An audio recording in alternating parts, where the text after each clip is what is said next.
Hi, everybody. It's Sybil. How are you? Hey, Damon. Damon Hey, Williams, comedian extraordinaire. Mr. Chicago. How are you? I'm good. I'm Mr. Chicago now, but I'm on my way to Miami tomorrow. Ooh, Yeah. nice. Nice. Is this a one night only event? One show one night, Thursday night at the Miami Improv with Marcus Combs and Spunky Robinson. Yes. And who Robinson? It's a young man by the name of Spunky Robinson. His name is Spunky. Yes. And I said it fast in case somebody might have mistaken me Sorry. talking like this. Spunky Smoke. Robinson. Yeah, yeah. But Spunky. Yeah, Spunky. It's sort of like promoters used to slow my name. Damon Williams. Get the name you get when you get here. You'll figure it out. Okay, okay. How's your week been? How are things with you? We made it through the week. We sent my son-in-law home. Mm, Nice long celebration, and now we just back to life. yeah, yeah. Yeah. And what does life look like in with the coronavirus numbers going back up in the cities, and the kids are obviously going back to school, but still being very cautious and that. What does that look like for you? It's a throwback now to the mask again for one, and all the stores and restaurants in Chicago, of course, have the mask mandate. People are trying to go about life as normal as it could be, and those Yeah, that are vaccinated are kind of confident. But then you hear about variant on top of variant, so you got those of us who are still being cautious. And I just recommend everybody pretend like you don't have the vaccine and keep your distance and keep your mask, but live your life. right, right. I was watching D Nice's concert, the big show they had in LA, and I was stunned by the numbers of people and those that were not masked up. Yeah, well, people have a different set of confidence, I believe, outdoors. And Mm-hmm. since California was on such a long lockdown, longer than most, and more stringent all over, especially Southern California, I think it's like a release. People just Mm-hmm. like they've had it. Some people just like ready to live and roll the dice and hope for the best, or they're Yeah. vaccinated and they feel confident. So you just, life has to go on, but I don't know. Those Hollywood Bowl concerts are I've seen our friends Sherry Shepard and Kim Whitley have been to a couple, and they've put them on social media and what have you, or sent us private texts, and oh my goodness. Okay, so I'm going to come back to that. Michelle Lynn Sumrall on Facebook says our children are being sent back home for a couple of weeks. I got the month I asked for. so they were back in school for a month, and now you come back home. Wow. Wow. And see, and That's that's very interesting for the kids, and it's really unfortunate that this is what their childhood is going to be, and also the fact that they don't get to be as socially active, yeah. and socialized. They're already on their phones and isolated in life anyway, and now they're being sent back home. That's really messed up for the camaraderie and the friends I have from elementary school are still Mhm. friends to this Yeah. day. Yeah, And that's what the kids were so excited about being, are you excited to go back to school? Yeah, I miss my friends. right. And now here you have, once again, you're back virtually.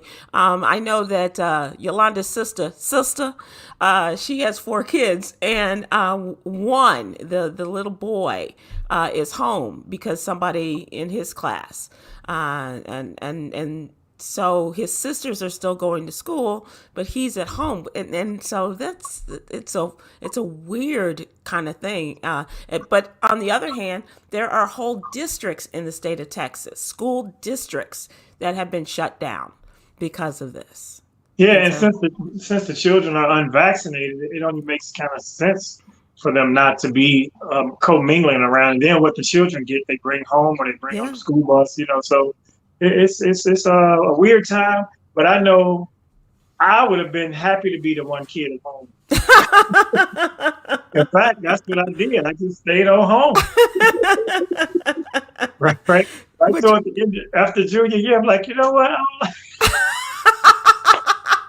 you ever share that with your children? Yeah, I mean, my son knows my history, but I also went back and I did a lot of things beyond that. and got on the straight and narrow, so to speak. Yeah, yeah, and you raised a good one. So Damon, let's talk about what's going on in the world. I don't know if you have been like me, but just kind of glued to the television and talking about what's topical in terms of Ida.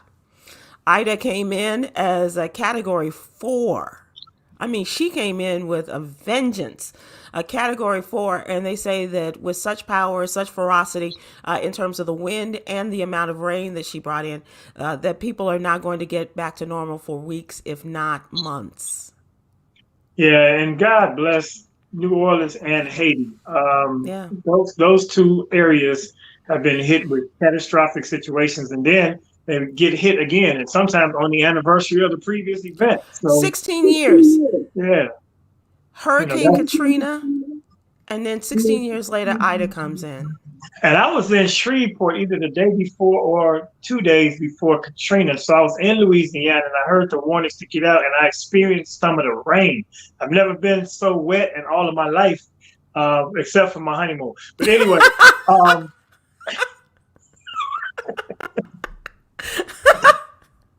she was so happy to see me. But yeah, it was crazy. I'm trying to lighten this dark subject.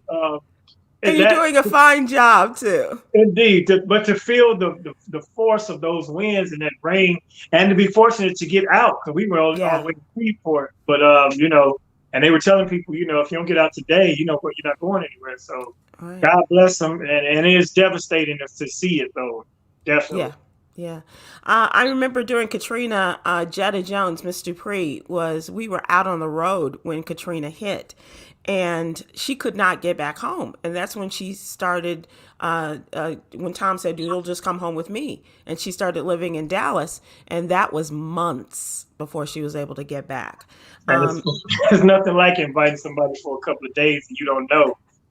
And so much so, Damon, that moved from Tom's house to his dad's house, and then Jetta got a house. And so, that's the kind of, movement that she made. And I called her the other day, and she said, she didn't have that reference because she wasn't home, but she was removed from her family. And I talked to her. So the hurricane came in on Sunday. I talked to her on Saturday, was the last time I spoke with her. And her kids were moving to a hotel across the street from her apartment. And she just would not leave. She's going to be there. And so this morning I just called and left a message. It's just, you have hundreds of thousands of Louisianans, people sweltering. No electricity, no tap water, very little gasoline if you manage to, get gas before all of this started, and no idea of when things are going to get better. Yeah, because they've shown the destruction of like power towers and things of that nature, and you can't just snap the cord back up. It's not like replugging an extension cord. Right. Those networks. If you ever drive along the highway and look at how really impressive it is and antiquated that it is. Right. And then there's that. Yeah. Yeah. Our wires that go across the country. So God bless them, man. God bless them. That's why, they're expensive, but generators in these times are very important. Generators and solar, so we're going to have to start looking at alternatives for these situations. Even here in Chicago, like if we have a major ice storm and it knocks down power lines, you need a generator in your home. Otherwise, you'll be without heat. And that's just as bad. I'd rather be sweltering and living than shivering and freezing. So I think I'm gonna start looking at a generator. And so that is the question that we're having here too, because of course we had the freezing weather, and luckily for us, we didn't lose our power. But this summer we've had a couple of brownouts, and so that's a discussion. Do you get and how much and how big and you're talking about the amount of power that you need to live not the way you're living now, but certainly enough to just get you through this difficult period of time. You need enough power for a TV, a light bulb, and a microwave. Okay. and so you can keep that phone charged. Right. Yeah. Right. Yeah. Yeah, so you're absolutely right. I mean, those are the important things because you can hopefully you can put your food on ice or whatever, and Right. you don't have to worry about that. But they said there's so much work to be done, and I really feel sorry for people who obviously have some sort of medical condition because Mm. that was the other thing that was keeping people from going to shelters because they didn't want to be in those close quarters with people who may have the coronavirus, and then they can't go to the hospitals because the hospitals are shorthanded because of all of the patients they've had before the hurricane came. Yes. It's This is a dire situation right now. It really is. It really Yeah. is. And I asked Jet. I said, do you have a generator?" And she said she didn't know how it would work in her condominium. And so we're just prayerful that they'll all make it through, as they did. But people, who were there 16 years ago and right back there again. Yes. It's just it's awful. Some more bad news. Sorry, Damon. H2O Ice One said Damon purchased a generator yesterday from Costco online. They are on sale beginning 8/26. Okay. Damon, so he purchased a generator yesterday online. Yeah, I'm thinking about getting. I think it's time. It's at least one member of a family. Like if you have people that don't have the means, then you should have one house where maybe the family can convene and you all maybe pitch in for a generator for that household. Right. I'm not talking about the ones that need gas. I'm talking about the ones that they have that are connected to your house, the main Right. source. Yeah, those are Right. what Yeah. whatever you can. But yeah, I think families should really start thinking along those lines when it comes to that situation of having a cooperative, ground Yeah. zero for Yeah. emergency. Yeah. To have everybody come to the village that you've created, and Or over Big Mama's house. You know how we do. you know how that goes. That's right. Absolutely right. And Big Mama doesn't want to move anyway, so Yeah, ain't going. we'll Right. take all that to her. Absolutely. This is not great news in the state of Texas. Folks know that the Democrats in the state house boycotted the special sessions that the Republicans were putting into place, especially the governor, regarding this voting situation and the voting bills, which are just meant to suppress the vote. Well, some Democrats came back. They got the quorum, and they set about putting these bills into motion. And one of them was the sweeping rewrite of the state's election laws. They are expecting it to go to the governor's desk at least, if not before Labor Day weekend, then definitely after he comes back from Labor Day. And this is just the months-long bitter fight that Democrats have been going through. And he says he'll sign the changes into law, which could happen in the coming days, and just in time as people are starting to gear up for election season.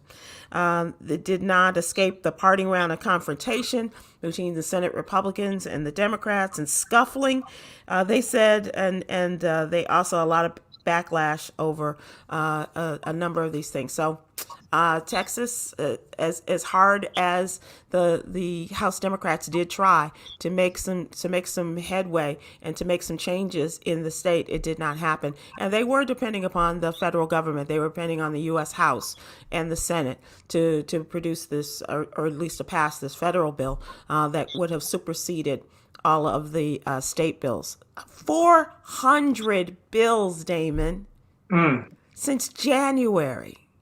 Yeah, they are definitely diabolical. Maybe someone should go visit the state capitol.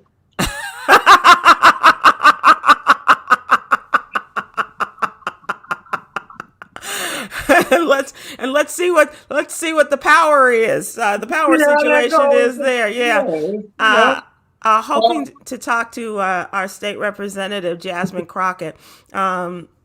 Just those people just gave so much, and they're saying they feel sorry for their constituents. But now, not only do we have to deal with this horrific voting suppression laws that they've tried to implement, changing, giving people an opportunity to vote at all hours, and that sort of thing, the ballot harvesting that they call it. Now our representatives of the Democratic, because they are the minority, the Democratic representatives have to worry about the gerrymandering, Yeah. about how their districts are going to be redrawn now as a And that's result of the census that we didn't participate in. yeah, that typically happens almost every election cycle when they have the opportunity. They will redistrict areas just to make sure that the vote goes their way. And people don't understand the importance of it until it hits, and then the laws and regulations start changing. And well, how can they do that? Because you didn't participate in the census, because you didn't vote, because you don't have an ID. So go out and get an ID and go participate in the process, because they're diabolical. And we've shown that if we come together and do the right thing, we can make change. But, and earlier I said people should visit the Capitol. I'm not saying there should be an insurrection. Mm-hmm. I'm just saying people should visit the Capitol. Yeah. I mean, that's what they planned in January. It was a visit. Right. Yeah. It was a visit. Exactly. They were just going to make their demands known in a violent way. I'm not suggesting violence. I think that a lot of people have been to the Capitol. There have been a lot of marches around the state capitol of Texas and Austin. They've done a lot but it's the numbers game. Yeah. It's a numbers game. And Texas has made that shift over the years to be a Republican state, even though, what was the last Republican governor? Was it Ann Richards for Texas? But it's a whole different lifestyle. And coming from Chicago, Damon, where Democratic politics was the rule, it was the norm. It was the way of life. Right. And living in places the way I did in Florida and North Carolina, and now Texas, it's just it's still so strange to me after all these years of being away from Chicago, how the politics are so different. It really is. Yeah, but the thing of it is, I mean, they're going to be in power, and once you're in a state, it is that state, you have to learn how to navigate. I mean, it's because nothing is set up for us anyway. Right. So we've made it. We've overcome other situations. We'll overcome the redistricting. We'll overcome the laws and the voter suppression, and eventually we'll rise again. Let us hope. Speaking of making a difference, and a lot of it has to do with patience. This story came out today. The governor of Virginia, who is a Democrat, he is time limited in his position. And so they have another race going on for the next governor of Virginia. But this governor, Ralph Northam, has posthumously pardoned 7 black men executed in 1951 for a rape. Governor Ralph Northam of Virginia issued the posthumous pardons to the Martinsville 7, who were executed in 1951.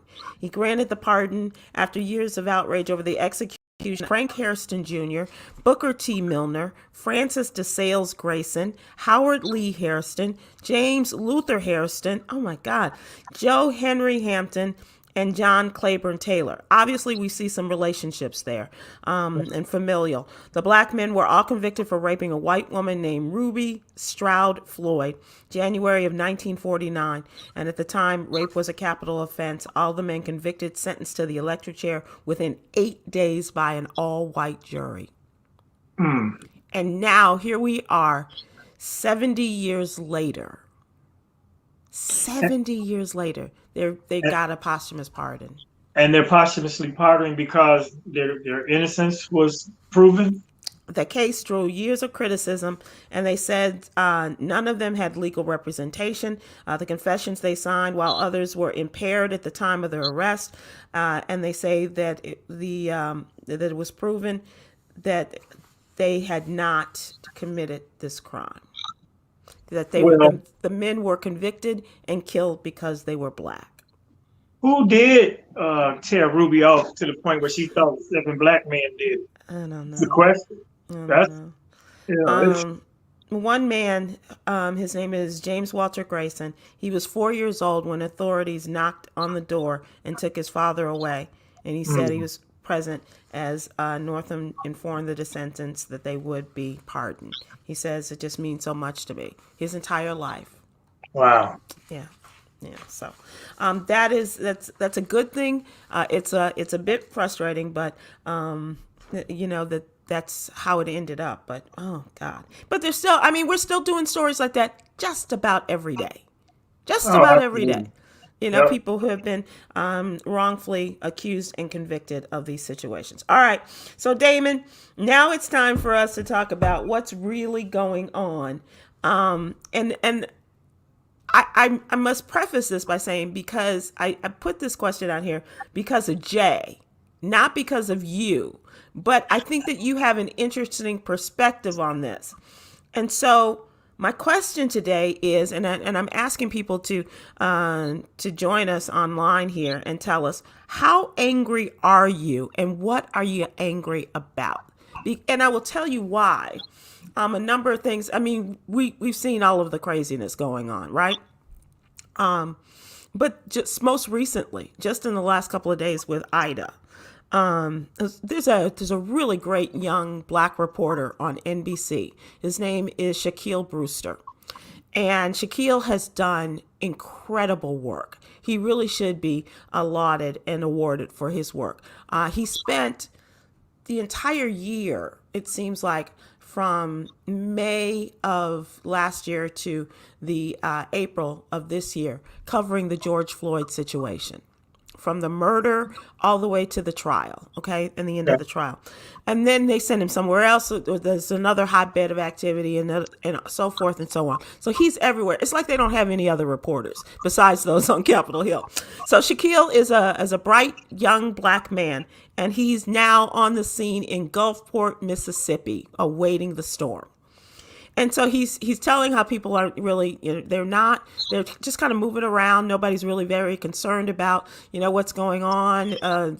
Some are, if they can go to the beach, they're doing that. And it's just kind of la, la, la, la, la, la. And he's standing there at the beach.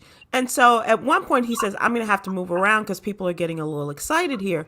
And so he and his news cameraman moved. And so his back is to the water. And then all of a sudden you see the cameraman show this white, Ford truck screech up next to them.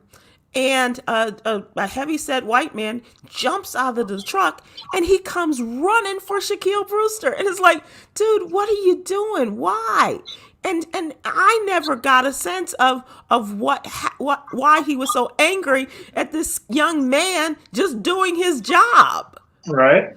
And so they had to cut away. Craig Melvin was on, and he was like, "Okay, we're gonna take this away from Shaquille, and when Shaq gets better, when things get straight, we'll or the police come and get things straight." I was like, "The police? My God, what happened?" And so he said that this guy just kind of lost it, and I don't know if he was had to leave town, and he was blaming Shaquille for telling people about the weather. I don't know, but he was just so angry. And so I know that these are just horrific times. We're trying to get our people home from war. We lost 13 members of the military last week. I know that almost 20 of them were injured. Okay, and people are angry with the president for what he's done. Okay, they're angry about the mask. They're angry about the virus itself, and they're angry at the former president. Everybody is angry. Damon, are you angry? I'm not an angry person. You know what? I came to a realization because I have a family member that, everything bothers him, or he has a gripe about it, or he has to complain about it, or he has a commentary on it. And I'm like, where's your joy? What do you find joy in? So as of that day, which was about 2 or 3 days ago, I said, nothing anyone says, does, or thinks is going to bother me. You know what I mean? So whatever you think about me, whatever you say about me, as long as you put your hands on me, I'm trying to be literally oblivious to anger and frustration. And here I bring this question to you. So no, but it's fine. It's fine. I'm glad you did, because it's my mantra now, and I'm trying to expand. I want everybody to start to think that a lot of this stuff don't really matter. You know, a lot of things that we sweat the small stuff we get angry about, or we get, upset about, or if some Karen is yapping in the Walmart, then go to the other aisle and laugh at Karen from a distance and get out of that Walmart. Yeah. If somebody's, don't want to put their mask on the airplane, until it becomes physical, so what? Keep your mask on and try to live your life, because anger will consume you. Yeah. And it'll kill you. It's detrimental to you. And so I'm already silly, so I'm laughing at most people when they do stupid stuff. So I'm trying to start that. I'm gonna maybe get a movement. I gotta word it better, but because I'm not saying you can tune out the world and not care about things, right. But you can't let it infiltrate your system and bother you to the point where you internalize it and make yourself angry. Yeah. And so I'm not angry about nothing. I'm good. And Damon, there are times in our lives where we realize just how short life is. This is not a time.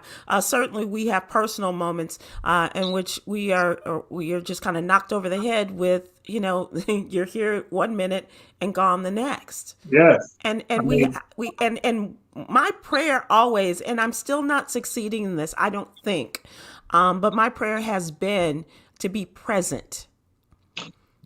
And so, to just kind of take in all of the goodness that, and God knows I'm a very blessed woman. I just am. And I'm grateful. I'm really grateful. And people, no matter what station you are in life, you can be great. Have you ever seen, like, and this is a crazy analogy, but let's say you just see a guy, we're gonna say it's a homeless person, maybe on drugs, and he's going from garbage can to garbage can and looking around, but he's kind of happy, like maybe he got his little dose today. I envy him, because he is going about his day. He don't give a damn. Right. Right. He got a little hit, and now he's up and down the block. Those are the guys. I'm very much about living present, though, because my memory ain't that great, so I can't go back. So I gotta enjoy now. That's why I post so much. Right. That's why I hit Instagram and stuff so much and capture so much, because some people go, man, you remember what we did? Like, I don't know, because I'm living so much in the present. I'm having these experiences every day. So I take each day and each moment at a time, and it's a place. You might have to get to a certain age or a certain station in life or a certain maturity to start to emphasize or exercise this. But people, the more you say you don't give a damn, see, old people, they learn it, but they don't learn until they get old. And there's some old people, they don't give a damn. Right. I mean, when it comes to everything, I don't give a damn. Pop, blow your horn. I'm doing 42 and a 55. Don't give a damn. Right? I'm gonna get there the way I plan to get there. Right. So, so I think that it's a mindset, because most things that we get upset about, get angry about, we get frustrated about, if you look back at it now, it has no bearing on your life. Even relationships, like it might be somebody that you swore you couldn't live without, and when they left, you damn near died, and you had a lifetime moment where you was in the shower, buckled over, and you tears. Right. And now if that person call your phone, you be like, But you could almost kill yourself during that time of angst or sorrow, because you allow that to affect your mental. Right. And it's all about what you say, what you internalize, and what you let affect your mental. So if you're having a bad day, you can look out the window and see trees or a squirrel running. If you I hate squirrels, so that would make me angry. Let me tell you somebody who's old who's angry. This goes out to Al Roker. He is the angriest old man I know, because did you see him out on the streets during the Ida, waiting for Ida, and the winds were blowing him, and people were writing in, people were tweeting, people were texting and saying, you shouldn't have Al out there. He could just blow away. And he was angry. He's like, well, I'll come and kick your ass. I was like, Ow, people are just concerned about you. Of course, you don't want him to say, just stay home, because his wife probably said, go.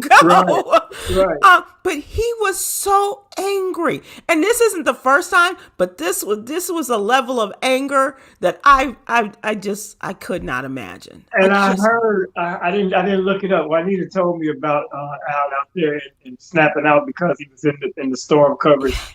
But I mean, you would think at this point in his career he wouldn't have to be out there. He doesn't, but he chose. He said, "I chose to come out here," and I was like, "Dude, okay." If you want to go back to your days as a WKRP reporter, right. Because I know at his station in the game, you didn't have to do that, but it's attention seeking at that point, Okay. So it went bad, and that's why I'm starting to not read a whole lot of comments now when I post something. And I think Big Daddy Kane said something to me one time because I had made a joke, and then people were like kind of rebuked the joke. It was when Meek Mill got released, and I was like, "Calm down, it's not Mandela." And then people, right? It's Meek Mill, right. So I started to explain my stance on why I said that after I had posted that, and then I'm going back and forth. And Big Daddy Kane say, "Do you think Richard Pryor ever gave a shit about what somebody had to say after he made the joke?" And then D.L. Hughley said the same thing. He's like, once he make his comment, he's made his point, and your opinion don't really matter to him. So, and it's hard not to look through comments, especially to react to people next to you. And sometimes people are just trolling. Sometimes people totally disagree with you, and you want to give them your perspective further, but it's still internalizing their opinion. And you don't have to. You can just be like, so what? If you learn, don't worry, be happy is a really good mantra. And it really is. I'm getting there. So if you Al Roker and you took your ignorant skinny butt out there in the wind and the rain when you could have been in a posh studio kicking it to the young guy, and then people had concern and or jokes about you, that's what comes with that territory, bro. You've earned that. You have earned that. You're too skinny now. Okay. Markeisha Brown on Facebook says, "Rabbits would make me angry as the dog holes and rest in them on my." I don't understand. Rabbits would make me angry as the dog holes and rest in them on my lawn. So are they digging holes? Rabbits do. Rabbits create holes throughout the yard. But so now you can't look out the window and see a bunny and be sinful. You're like, damn rabbits. No, squirrels do that for me. I hate squirrels. I absolutely hate squirrels, but they have been the bane of my existence for a very long time, as far as my house is concerned. So, sorry they're pretty about bad that. around here too. They keep chewing holes in the garbage lid. Yeah. But squirrels get a pass because they really rats with a furry tail. Right. Well, not too crazy about rats either.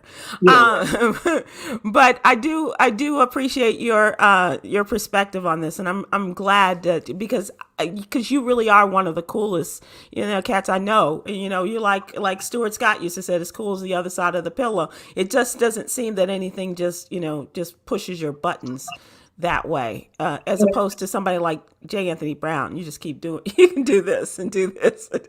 And then, buttons get pushed, but your reaction to the button is the thing, So, and like I said, life too short, and I've seen things happen, CC on YouTube says, "I'm mad that Damon didn't get his boat."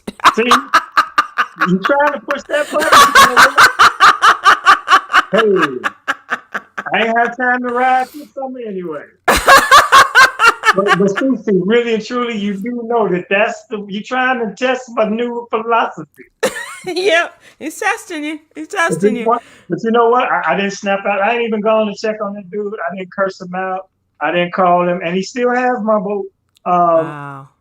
And it is what it is with that. And I love my boat. I love boating, water, everything. Right. But, I went for a bike ride along Lakeshore Drive the other day, and it was no gas money spent. So I was still near the water, and I got some exercise, and to hell with it. But I did see all the people over there because the clouds started coming in. And this other cyclist was like, well, you know me, I know everybody out here. I'm just going to get on somebody's boat. And I was like, you didn't get stopped by a mean white cop who said the beach was closed, did you? Nah, okay. That was ugly too. That was super ugly. That was crazy. Yeah. That was a story we will talk about at another time because that just made me so. And that poor little dog. Oh my God, I love the dog was defending her. Little Pooch couldn't do anything and didn't know that big bear of a man, he had no chance. But my gosh. Anyway, okay. All right. So now it's time for us to go to the What You Need to Know newsletter, Damon. And for folks who don't know, the newsletter is ours that we had started about a year and a half ago.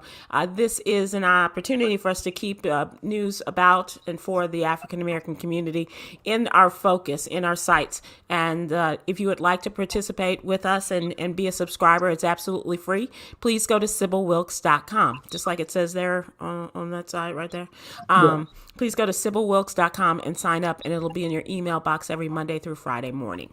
And if you're not into all that reading, which is not a lot of reading, there's video, there's audio, there's ways to get this news, people, and it's always informative. It's always from our perspective, and you do a fantastic job. I don't even know how you get all of these stories. Every day you have some good Black news for the people. Thank you very much, and we have a great staff of people that are helping us to do that. So I appreciate that, Damon.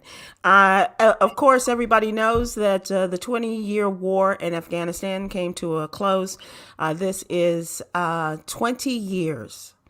And the thing that struck me about this, when they started in Afghanistan in October of 2001, the 5 of the young people that were killed last week were babies. They were infants when September 11th began.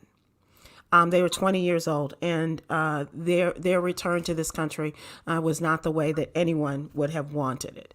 But the closing down of everything American-like and having to do with America happened, and the last flight out, the last plane took off at 1 minute before midnight, Afghanistan's time. And they're like, I want to say they're like 7.5 hours different ahead of us. But at any rate, the head of the military left along with the ambassador to the American ambassador to Afghanistan. They were out amongst the last ones to leave. And then, of course, today the president spoke. And I got to tell you, here's the problem I have with Joe Biden. And I know we have to support him and what he's doing, getting us out of here. I don't think the way that in which he has done it, and I've said this over and over again, the method in which he pursued to get people out, and living by that August 31st deadline, right? But here's the thing. If Donald Trump said, we're going to get him out by May 1st, and Joe Biden comes in and says, no, we'll get him out by August 31st. What would stop him from extending the deadline, Damon, so that everything could have been done in a more orderly fashion? Or is orderly fashion, is that oxymoronic when you're dealing with the military? Well, and government. I should say government, not the military. Scenario. They believed their stance was they believed that the Afghans would hold the fort until everyone safely left. Right. But if you say August 31st, it's sort of like you got to do a woman when you want her to be dressed on time. You say August 31st, but you leave on the 15th. Then they don't know, right? Mm-hmm. So like fellas, if you don't want to have a clash with your woman and you're trying to go somewhere and you want to be there by 9 o'clock, you tell her you need to be there by 8:30. So you can get there by 9 o'clock. It's just so simple because it's a different process for women to get together and get dressed. Sometimes, some women, of course. But why would they wait between May and August? What were we doing? Yeah. So the fact that the Afghans and the Taliban and those of their like were preparing for this August 31st, so they knew around the end of August, we can act a fool because they leaving. Yeah. So why don't we just get out in by July 31st if we had a 31st of August date and snuck out, or gradually got people out? I don't know what they were doing. I don't know what the preparation was, but I know if you have a deadline, you don't wait till the deadline to do Yeah. deadline things. I mean, it's like, you got to write a 30-page term paper, and it's due today, and you started last night. Yeah, that type thing. I mean, I have no reference in my life for that, Sybil, but but I kind of remember having like a long weekend and not doing my homework until Monday night if we had, the Sunday, Monday off or whatever. So I get that, but the 30, yeah. Lynn said Trump made the deal. Lynn is on YouTube. She said Trump made that deal as the representative of the USA. It was a deal between two countries. Yeah, but so the president came in and changed the date, and I don't see why they didn't. The plans just did not make sense to me. Yeah, they could have negotiated September 31st since it wasn't ready yet. But what happened? Yeah, I know there's no September. That's like saying February the 31st as well. Right, anyway, right. But see, she's saying that the deal was made between two countries, but the other country collapsed. Their government collapsed, so there was no other country. The Taliban stormed back in and took over, and that should have been anticipated though, because if you training a bunch of soldiers and they're not ready, it's just like they ordered fighter planes and they didn't know how to fly. Right. So you knew they were unprepared to handle that, and we would have to come back in and get our people out. So, the whole thing was botched. The 20-year war was a mistake because prior to that, Russia was in a 20-year war with the Afghan. Mm-hmm. Yeah. No progress, and they told you, we're going to bleed you dry financially on this war, and at the end of this time, you will still not be victorious. That's so right. I don't know what Afghanistan possesses other than opioids that we are not really, doing what we're supposed to do over there. And since the opiate crisis was what it was, there's too much money involved to shut it down.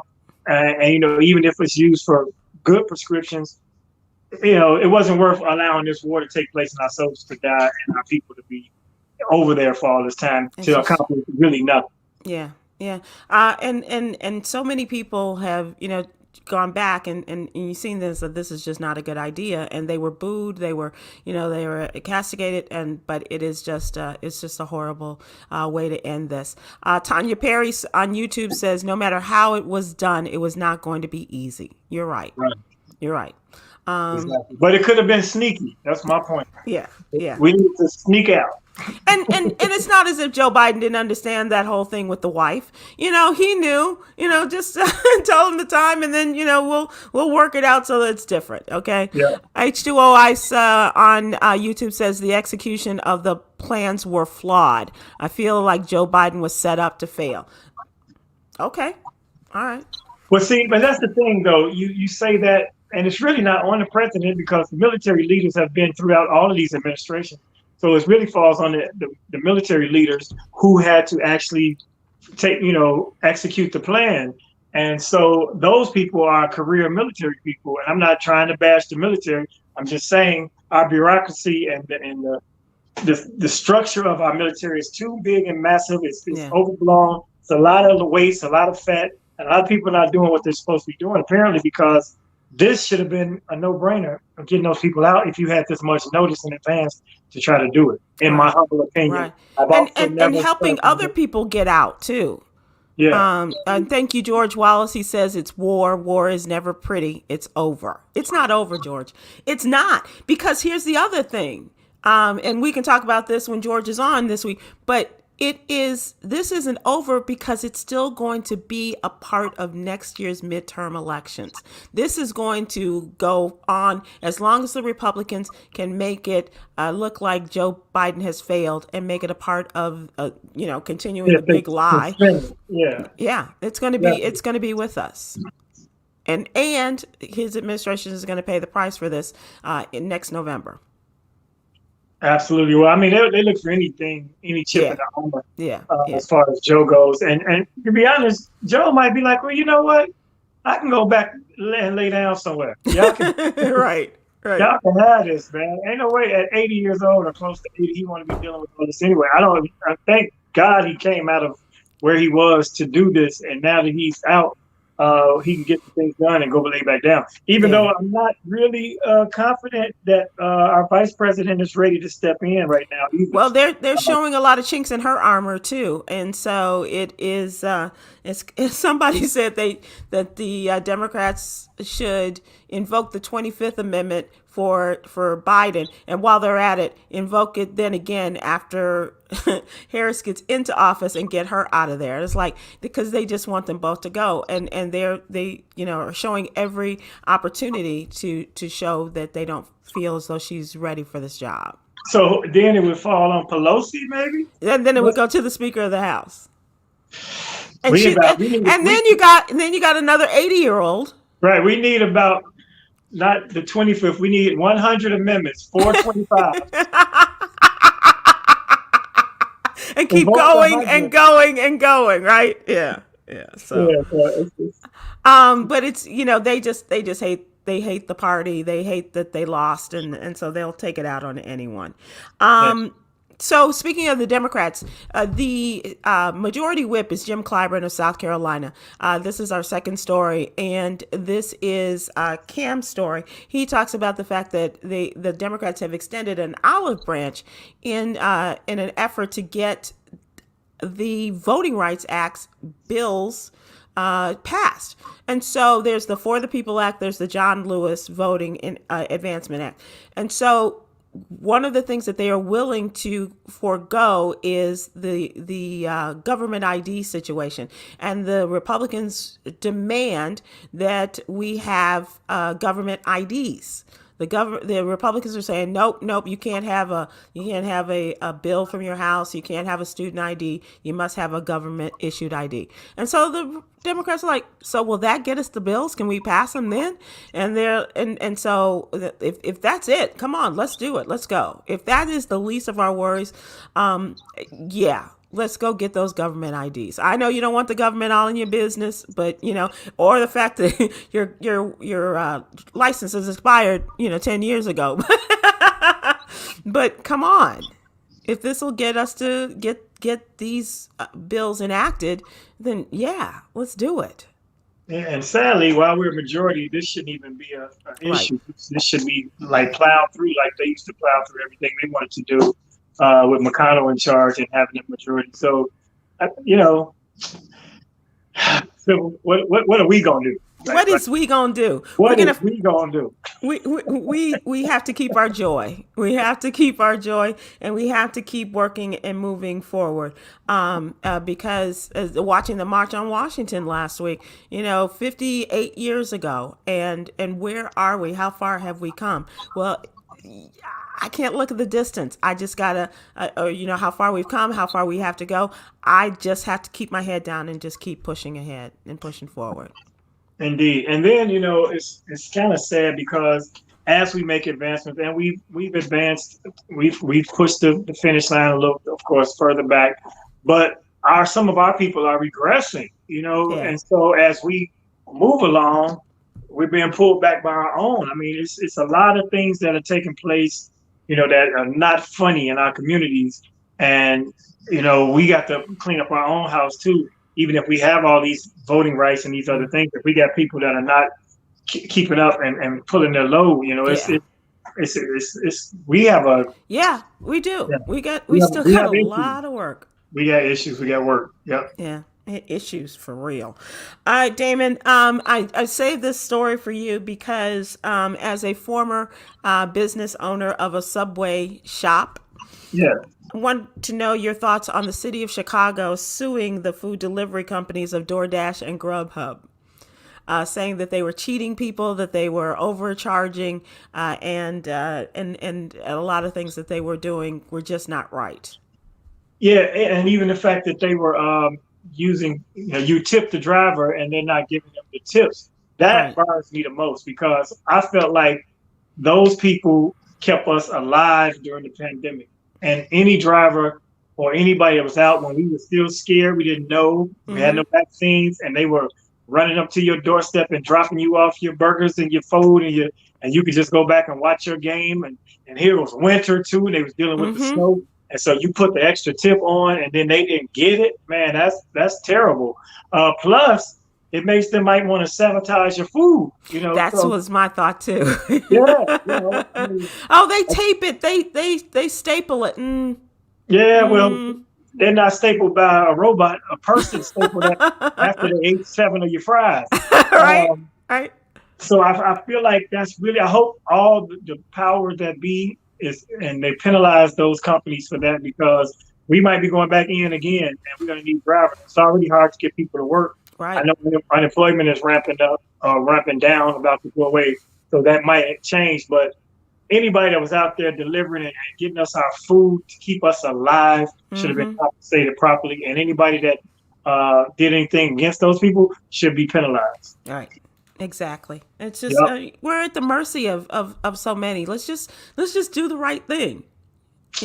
Do the right thing. Yeah. Yeah. Let's do the right thing. So people, when you tip, don't tip on the app. Tip Tip. the person Yeah. directly. Give them the cash if you can. Yeah, yeah, and you got to go out and find some cash nowadays. But Okay, and then there's that. All right, Damon. Let's take a look at today's entertainment, and as we wrap this up, there is a God. They have decided that not only is the former host that was going to take the place of Alex Trebek at Jeopardy, not only is he not going to get that job, but he's not going to keep his old job as the executive producer. They have announced that he is a goner. And so that is good news. So that has just been announced that Mike Richards is not going to, he doesn't have a job, but he's going to fail up. Let's just, keep it 100, because as a white man in this business, he's going to be able just to, it's like, just step away and we got something for you. yeah, they got a golden parachute for him somewhere. But I mean, to be honest though, from some of the accusations and things, he may get ostracized, and now that he doesn't have that power position, it may be some people that he stepped on a lot of toes along the way. He might just be out. He might be a DoorDash driver. So. Great recall. Okay. And there's also the story that for those of us that were hoping against hope, LeVar Burton never had a chance, according to this story. He was never seriously considered for the role. They always wanted Mayim Bialik, who played Blossom and was on Big Bang Theory. They always wanted her to replace Alice Trebek, but she has a busy schedule. She's a nuclear physicist or something. Right. She's got another TV show, blah, blah, blah. So they gave the job to Mike Richards. Now he's gone from that. And they say that they're trying to work with Mayim Bialik to take the full-time gig at Jeopardy. But they said that they like some of the people that were hosting, guest hosts, but many of them, they never had a chance, and one of them was LeVar Burton, which just hurts my heart. Here's my question. Since he saw it coming, who did Alex want to replace him? Did anybody ever have that? Yeah, there were a couple of people that Alex Trebek did say, and I think there were a couple of people that hosted. Oh yeah. Okay, thank you, Anthony. Also reminding me. Yes, and this is very important for us to talk about. Cam Newton got cut today. Did you see that?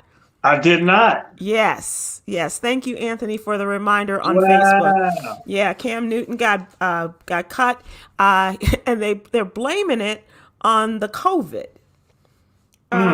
Where did here we go. The Patriots have cut Cam Newton after COVID-related disruptions. He was sidelined early last season with the virus, missed practices last week because of a mix-up over protocols. And because he was missing, the new kid, Mac Jones, the rookie that they chose this year, he got a chance to get some more snaps and reps and all that kind of stuff. And so Mac Jones is going to be the starting quarterback for the Patriots, looking a lot like Tom Brady, if you ask me. And so they cut Cam Newton. The 32-year-old started all 3 of New England's preseason games, including Sunday's preseason finale at the Giants, in which he played 2 series, but he missed 3 days of practice last week because of what the team said was a misunderstanding related to COVID-19 protocols. He says he's good. He did send out a message on his Instagram. I really appreciate all the love and support during this time, but I must say, please don't feel sorry for me. I'm good. And I wonder how he was dressed when he walked out. That's my point. I was going to say maybe they cut him because he took up too much locker space.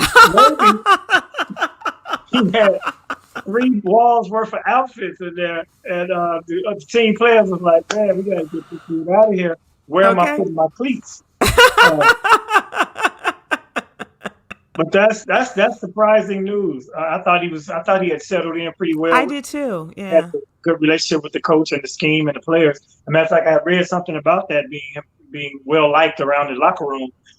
So he'll land on his feet as well. Do you think Andy Dalton might go somewhere and they'll bring in Cam as the veteran with a step? Not so much for the Bears. In Chicago, come on. Not as long as there's a McCaskey up there. Okay. Yeah, it's enough that they've got. I was surprised that they chose a black quarterback in the first place. I was very surprised at that. So. You do that to save face, and then you see what happens, and then you bring in the gingerbread boy. yeah, always the ginger. Damon, let's take a look at Yogi's Jewels today. And this is really good thing to have, this kind of perspective. You may not have control over the things that happen to you, but you can control how you respond to those things. That's what we're talking about, right? I totally agree. Yep, absolutely. My friend, I thank you so much. I always love our conversations, and I really appreciate your time. I don't take that for granted. Once again, how can people find you? DamonWilliamsComedy.com has everything you need to know. Damon Williams Comedy on Instagram, or find me at the Improv Comedy Club this Thursday in Miami, and in Cleveland at the Sam Silks. I'm doing his Labor Day weekend. Yeah, because I'm on his radio show, WCAKCleveland.com. every Tuesday and Thursday, 2:15 Eastern. But if you go to Damon Williams Comedy, that'll keep you abreast of where to find me. Tell Sam I said hey. I will. Okay, sweetie. Thank you, Damon. Tell Juanita I said hello, and we'll see you guys. Thank you. Indeed. Talk to you Tuesday. Bye.